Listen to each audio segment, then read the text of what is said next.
Okay, so this is how to use the Apstra commit backup script. And essentially what this does is, every time a commit happens on a blueprint in your Apstra server, it will then go ahead and produce a backup for that. So you'll always have a up-to-date backup whenever you press commit.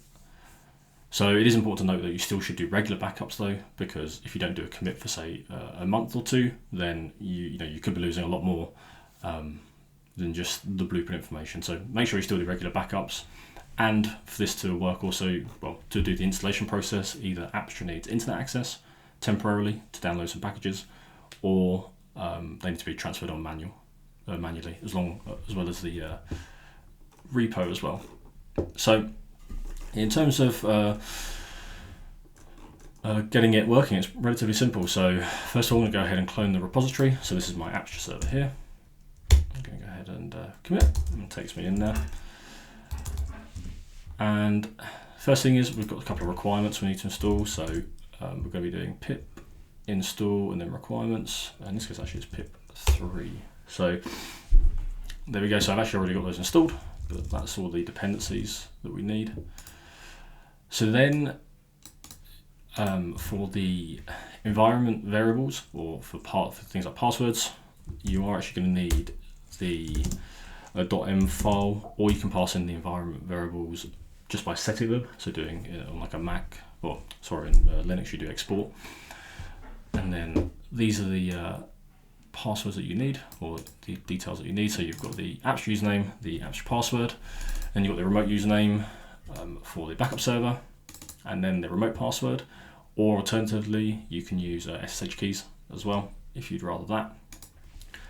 So I actually have a one set up already, so I'm just going to copy that in. So I'm going to copy my .m file into Apstra backup.env. So now we have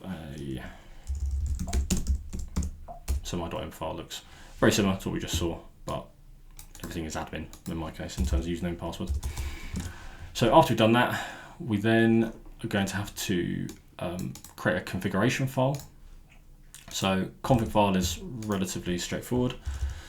So first thing is there's an example file. So we're going to copy that example file, and we're going to use, it's actually looking for config.yaml in this config directory, the program. So this is just an example one. But all we need to do is we need to set the Apstra server. We then need to give it the blueprint ID here, and we also need to give the blueprint ID here as well. The full endpoint is in here just so it is easier in the future if things change.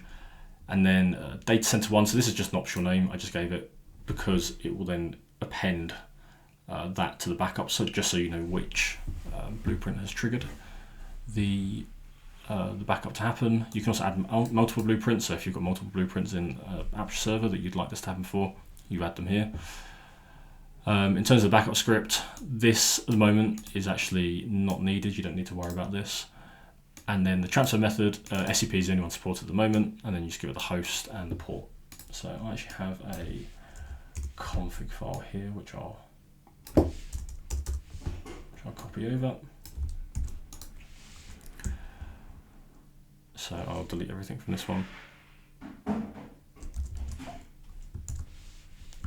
There we go. So that's all the same information, but just specific to my environment.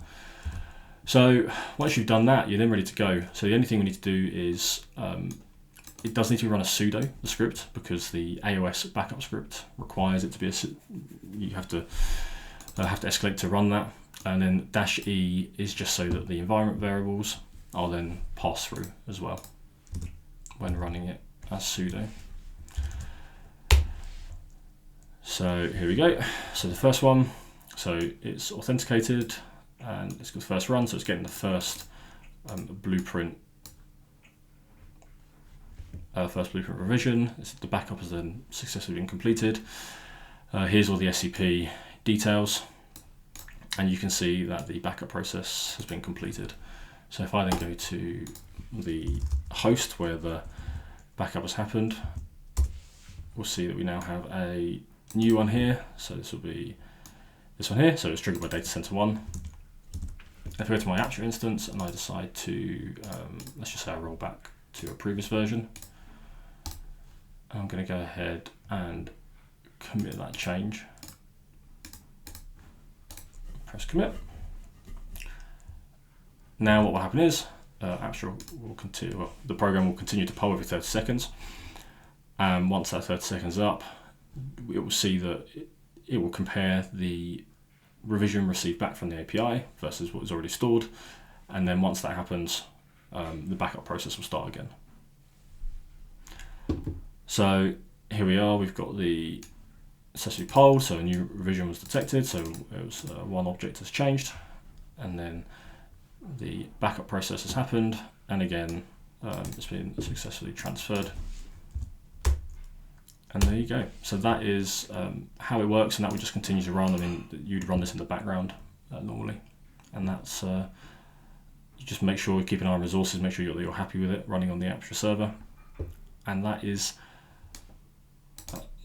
everything. I mean, in the future, possibly some different ways to transfer files might be useful, and even running this on a separate host at the moment. It does run on the Apstra host itself to run the AOS backup script.